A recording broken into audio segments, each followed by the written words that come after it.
Hello students, मैं देशमुख सिंह। आज organic synthesis first की क्लास में हम डिस्कशन करने वाले हैं कुछ रीजेंट्स के बारे में और उन रीजेंट्स की जो सबस्ट्रेट होते हैं उन पर किस तरीके से रिएक्शन होकर के प्रोडक्ट की स्टीरियो क्या होती है, कब कंपाउंड हमारा एरिथ्रो आइसोमर बनता है, कब हमारा कंपाउंड प्रोडक्ट के रूप में मीजो आइसोमर बनता है, कब थ्रियो बनता है, उसकी बात हमें करनी है। तो वीडियो के द्वारा हम इसको समझने का प्रयास करते हैं। लास्ट वीडियो में हमने oxidation of alkene by iodine and silver acetate in CCl4 in presence of aqueous medium और नॉन एक्वस मीडियम में बात की और हमने ये देखा था कि यदि आयोडीन सिल्वर एसीटेट CCl4 के साथ रिएक्शन यदि एक्वस मीडियम में होती है तो हमें वुडवर्ड रिएक्शन के द्वारा प्रोडक्ट के रूप में सिन डाइऑल बन रहा था, जबकि आयोडीन सिल्वर एसीटेट CCl4 के साथ रिएक्शन यदि नॉन एक्वस मीडियम में हो रही थी तो हमारा प्रोडक्ट के रूप में ट्रांस डाइऑल बन रहा था, जिसे हमने प्रीवोस्ट रिएक्शन कहा था। उसके बाद जब हमने वहाँ वीडियोज में एग्जाम्पल्स की बात की थी तो कुछ टर्म्स वहाँ पर काम आई थी, कुछ कंपाउंड वहाँ पर बने थे, जिसमें हमने कभी तो बोला था कि मीजो कंपाउंड प्रोडक्ट के रूप में बनता है, कभी बताया था कि एरिथ्रो कंपाउंड बनता है, कभी बताया था कि थ्रियो कंपाउंड बनता है। इस वीडियो को देखने के बाद आप इजी गोइंग ये डिसाइड कर सकते हो कि कब कौन सा कंपाउंड बनता है, वुडवर्ड और प्रीवोस्ट रिएक्शन में ही नहीं, उसके अलावा अदर रीजेंट्स के नेचर के बेसिस पर भी आप ये डिसाइड कर पाएंगे आसानी से कि बनने वाला कंपाउंड कौन सा होगा। यदि हम एल्कीन की स्टीरियोकेमिस्ट्री हमें पता हो, और वो सभी आप जानते हैं कि एल्कीन सिस है या ट्रांस है, उस आधार पर आप इजी गोइंग बता ही सकते हैं कि एल्कीन की स्टीरियो क्या है। अब हमें यदि रीजेंट की स्टीरियो पता चल जाए, रीजेंट से मतलब जैसे मान लीजिए वुडवर्ड रिएक्शन में जो रीजेंट रिएक्शन दे रहे थे उनकी स्टीरियो क्या है, प्रीवोस्ट रिएक्शन में दे रहे थे जैसे सिन थी, है ना, प्रीवोस्ट में ट्रांस थी। इस तरीके से यदि हमें रीजेंट की स्टीरियो और पता हो तो बनने वाले प्रोडक्ट के आइसोमर के बारे में हम आसानी से बता सकते हैं कि वो प्रोडक्ट के रूप में जो हमें आइसोमर ऑब्टेन होगा वो किस तरीके का होगा, क्योंकि एल्कीन हमारा एक रिएक्टेंट के रूप में होगा, दूसरा होगा हमारा रीजेंट, और उन दोनों की रिएक्शन से बनेगा हमारा प्रोडक्ट। एल्कीन की स्टीरियो हमें पता है सिस या ट्रांस है, रीजेंट की स्टीरियो हम इस वीडियो के द्वारा देख सकते हैं। तो प्रोडक्ट की स्टीरियो, स्टीरियो से मतलब प्रोडक्ट के आइसोमर जो हमको प्रोडक्ट के रूप में ऑब्टेन हो रहा है वो कैसा होगा अकॉर्डिंग टू स्टीरियो, वो हम इजी गोइंग डिसाइड कर सकते हैं। तो आइए कुछ रीजेंट्स की मैं यहाँ बात करने वाला हूँ, वो आप ढंग से समझें कि वो रीजेंट्स क्या क्या वर्क करते हैं। तो देखिए, पहला मैंने जो रीजेंट है, जो कॉमन रीजेंट मैंने काम में लिए हैं उनको दो पार्ट में बांटा है। एक तो ऐसे रीजेंट हैं जो सिन एडिशन करते हैं और दूसरे ऐसे रीजेंट हैं जो एंटी एडिशन करते हैं। सिन एडिशन से मतलब यह है कि वो जो भी ग्रुप वहाँ पर जोड़ने वाले हैं उस एल्कीन पर, उस डबल बॉन्ड पर जो भी दो ग्रुप इंसर्ट होने वाले हैं उनकी फेज क्या है, दैट मीन्स उनकी स्टीरियो क्या है। सिन से मतलब है वो दोनों ही ग्रुप एक साइड जोड़ेंगे और एंटी से मतलब है वो दोनों ही ग्रुप डिफरेंट साइड जोड़ेंगे। सिन से मतलब या तो वो दोनों ऊपर से जुड़ेंगे या दोनों नीचे से जुड़ेंगे, एंटी से मतलब है एक ऊपर और एक नीचे से जुड़ेगा। आइए आइए हम बात करते हैं ऐसे रीजेंट्स की जो सिन एडिशन करते हैं। तो उसमें पहला एग्जांपल है OSO4, ऑस्मियम टेट्राऑक्साइड। ये दो OH ग्रुप जोड़ता है, क्या करता है भाई, दो OH ग्रुप जोड़ता है, दो हाइड्रोक्सिल ग्रुप जोड़ता है, पर हाइड्रोक्सिलेशन करता है। कोई भी एल्कीन है जब उसकी रिएक्शन OSO4 के साथ कराएंगे तो दो OH ग्रुप जुड़ेंगे, और वो कैसे मैनर में जुड़ेंगे, सिन मैनर में जुड़ेंगे, पहली बात। दूसरा बेयर रीजेंट। बेयर रीजेंट क्या होता है, 1% alkaline solution of KMnO4 potassium permanganate is called Baeyer reagent. और ये बेयर रीजेंट भी पर हाइड्रोक्सिलेशन करता है। पर हाइड्रोक्सिलेशन से मतलब दो OH ग्रुप जोड़ता है उस एल्कीन पर, दो OH। तो इसका मतलब यह हुआ चाहे OSO4 हो चाहे बेयर रीजेंट हो, दैट मीन्स एल्केलाइन KMnO4 हो, वो दोनों ही पर हाइड्रोक्सिलेशन का वर्क करते हैं, दोनों ही सिन एडिशन करते हैं, दो OH जोड़ते हैं। तीसरी जब हम बात करते हैं तो तीसरा रिजेंट आपके सामने देखो, आयोडीन सिल्वर एसीटेट CCl4H2O। यहाँ भी दो OH जोड़ते हैं। कैसे मैनर में जोड़ते हैं? सिन मैनर में। और इस रिएक्शन को हम क्या बोलते हैं? जो एक्वस मैनर में होती है इसे हम बोलते हैं वुडवर्ड रिएक्शन। क्या बोलते हैं? Woodward reaction. ठीक है, ये 3 रिजेंट हो गए आपके सामने। चौथा regent Wilkinson catalyst, RH PPH3 का होल थ्राइस, आपने देखा होगा ट्राइफेनिल। ठीक है, PPH3 का होल थ्राइस Cl होता है। ये होता है हमारा विल्किंसन कैटेलिस्ट। ठीक है, ये विल्किंसन कैटेलिस्ट दो हाइड्रोजन जोड़ता है, दो हाइड्रोजन जोड़ता है एक एल्कीन पर। जब हम विल्किंसन कैटेलिस्ट के रिएक्शन कराते हैं तो ये एक होमोजीनियस कैटेलिस्ट होता है, उसका एल्कीन का हाइड्रोजनेशन कर देता है, 2H जोड़ देता है। लेकिन ये जोड़ने वाले 2H जो होते हैं वो सिन एडिशन से जोड़ते हैं। अगला जो है हमारा, जब भी हम हाइड्रोजनेशन कराते हैं तो भी उस रिजेंट का एडिशन सिन होता है, चाहे वो निकल से कराएं, प्लेटिनम से, पैलेडियम से, आप सभी जानते हो H2 के साथ, तो 2H ही जुड़ते हैं और वो सिन मैनर में जोड़ते हैं। लास्ट जो हमारा रिजेंट है जो आपको ध्यान में रखना है, जो सिन मैनर में एल्कीन पर रिएक्शन देता है, वो होता है हाइड्रोबोरेशन ऑक्सीडेशन रिएक्शन। ये भी एक इम्पॉर्टेंट रिएक्शन होती है, जो होती है हमारी B2H6THF और H2O2OH- के साथ। ये रिजेंट्स होते हैं उसमें, और H और OH जोड़ता है हमेशा। प्रोडक्ट बनाने के लिए आपको क्या जोड़ना पड़ता है? उस एल्कीन के दोनों कार्बन पर, एक कार्बन पर H जोड़ते हैं तो दूसरे पर OH जोड़ते हैं, लेकिन दोनों की स्टीरियो कैसी होती है? सिन होती है। इसे हम बोलते हैं हाइड्रोबोरेशन ऑक्सीडेशन मेथड। ठीक है, तो सिन एडिशन करने वाले हमने मेन जो 6 रिजेंट पढ़े, उन रिजेंटों में 2 तो थे हमारे पास, OSO4 और KMnO4। KMnO4 था हमारा एल्केलाइन KMnO4।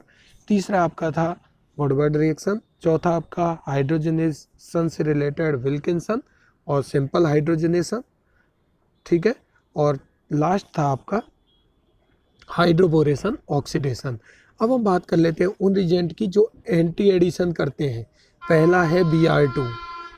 Br2 यदि कहीं एल्कीन पर जुड़ता है, किसी भी एल्कीन पर जब Br2 जुड़ेगा तो ये एंटी एडिशन करता है। क्या करता है? एंटी एडिशन करता है। दैट मीन्स एक Br इधर से जुड़ेगा एक फेस से, तो दूसरा Br दूसरे फेस से जुड़ेगा। ठीक है, 2 Br जुड़ते हैं। जैसे हम कहीं भी एल्कीन की रिएक्शन, ब्रोमोनियम आयन अभी आपने देखा था, ठीक है, आयोडीन के साथ रिएक्शन कराई थी तो आयोडीनियम आयन बना था, वो एक अलग स्टेप है। लेकिन जब हम एल्कीन के इंसर्शन रिएक्शन कराते हैं और 2 Br जब हमें जोड़ते हैं तो वो हमेशा एंटी मैनर में जोड़ते हैं। ठीक है, दूसरा जो है रिजेंट वो आपने देखा है क्या है? प्रीवॉस्ट रिएक्शन जैसा है। प्रीवॉस्ट रिएक्शन से मतलब आपका दिखाई दे रहा होगा, iodine silver acetate CCl4 and non aqueous. और मैंने आपको बताया था कि नॉन एक्वस हो तो ये हमारी कौन सी रिएक्शन होती है? प्रीवॉस्ट। वहाँ पर हम 2 OH ग्रुप जोड़ते हैं, दोनों OH कैसे रहते हैं? एंटी रहते हैं। और तीसरा जो आपको ध्यान में रखना है रिजेंट जो ऑक्सीमर्क्यूरेशन डीमर्क्यूरेशन रिएक्शन में काम में आता है, वो होता है रिजेंट ये मर्क्यूरिक एसीटेट और सोडियम बोरोहाइड्राइड NaBH4। यहाँ भी हम H और OH जोड़ते हैं। दैट मीन्स ये हुआ कि यहाँ पर हमको H और OH जोड़ना होता है। हाइड्रोबोरेशन ऑक्सीडेशन के पैरेलली है ये रिएक्शन और ये रिएक्शन। अंतर क्या है? यहाँ भी H और OH जोड़ना है, यहाँ भी H और OH जोड़ना है, यहाँ पर सिन मैनर में जोड़ना है, यहाँ पर एंटी मैनर में जोड़ना है। इसके रिजेंट्स अलग होते हैं हाइड्रोबोरेशन ऑक्सीडेशन के। ऑक्सीमर्क्यूरेशन डीमर्क्यूरेशन के रिजेंट्स ये होते हैं।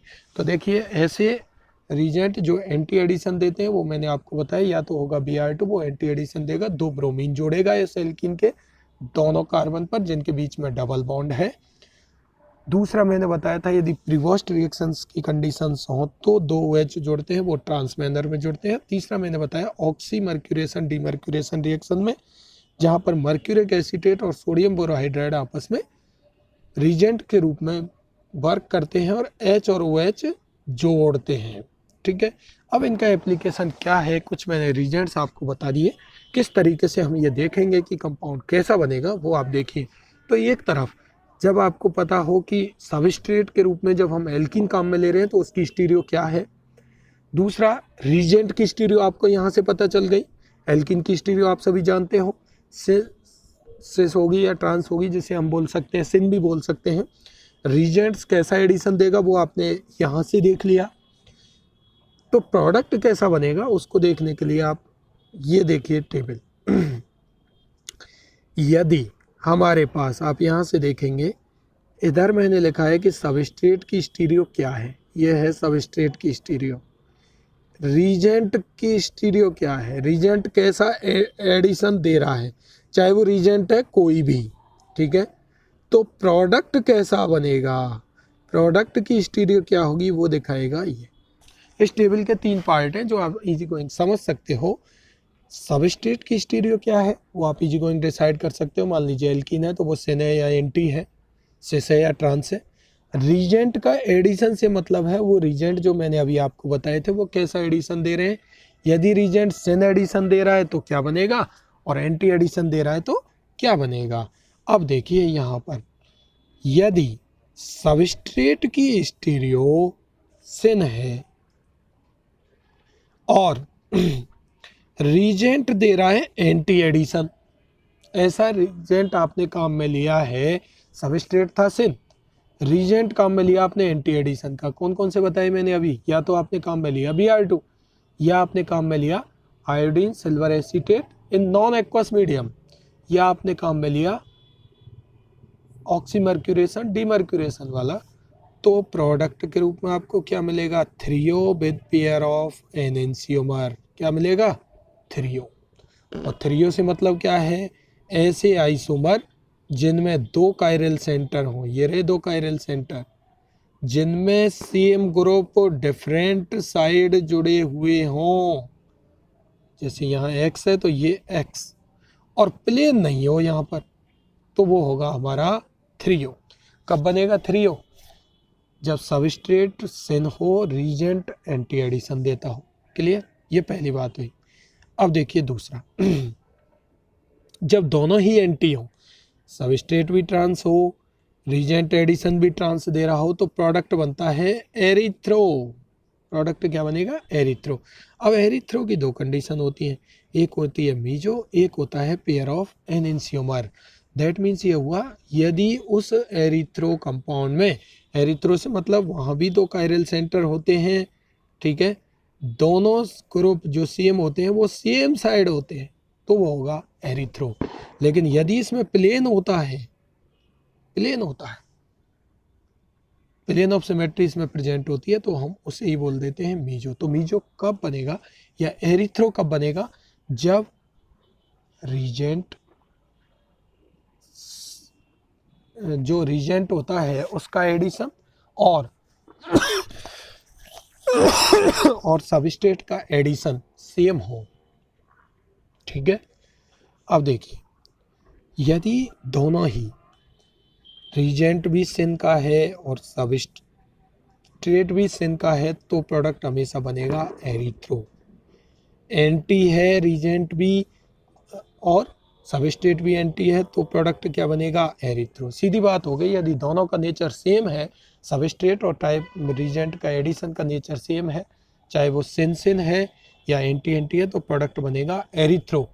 अगर उस एरिथ्रो में प्लेन ऑफ सिमेट्री है तो बनेगा मीजो, नहीं तो प्रोडक्ट रहेगा एरिथ्रो। और यदि दोनों का एंटी है, मतलब या तो सबस्ट्रेट एंटी है और रीजेंट सिन है, या सबस्ट्रेट सिन है और रीजेंट एंटी है, तो प्रोडक्ट बनता है थ्रियो।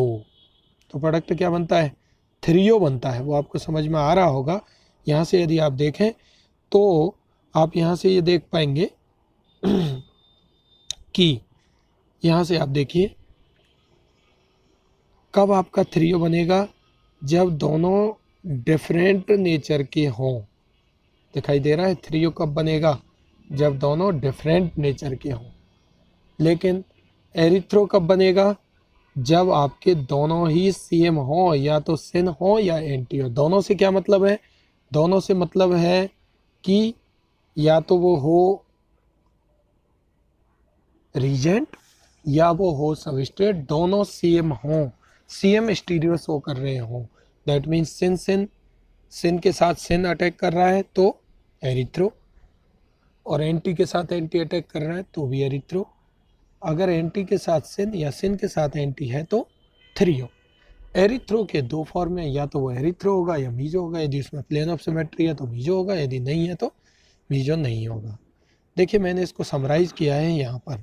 मीजो कंपाउंड क्या होते हैं मैंने यहाँ दिखाया है। मैंने कहा है extreme condition of erythro compound. Extreme से मतलब है यदि एरिथ्रो में ही आपका प्लेन है तो मीजो होगा, नहीं तो वो एरिथ्रो होगा। Meso compound having plane of symmetry two chiral centre in which same group are present same side, तो आपका कहलाता है मीजो। ठीक है। एरिथ्रो में क्या होगा, जिनमें दो आइडेंटिकल जो सब्स्टिट्यूटेंट हैं वो सेम साइड हों पर उसमें प्लेन नहीं हो। अगर प्लेन होगा तो ये हो जाएगा, प्लेन नहीं है तो एरिथ्रो होगा। ठीक है।